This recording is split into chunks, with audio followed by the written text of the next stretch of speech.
我星期一去北京。मैं Monday को Beijing जाऊंगा। Very good. 你想在北京住几天？तुम कितने दिन के लिए जाना चाहते हो?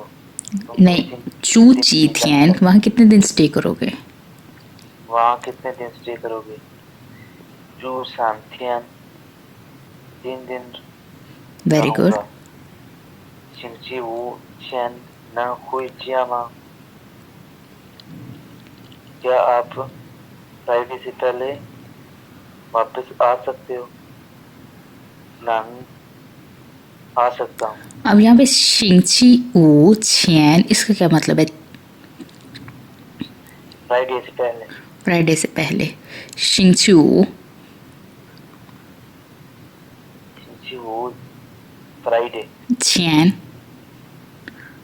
बिफोर पहले। बिफोर। Very good. अब ये हमारा चैप्टर कंप्लीट हो गया। अब नेक्स्ट इसकी एग्जांपल्स और एक्सरसाइज करके अगले चैप्टर पे चलेंगे।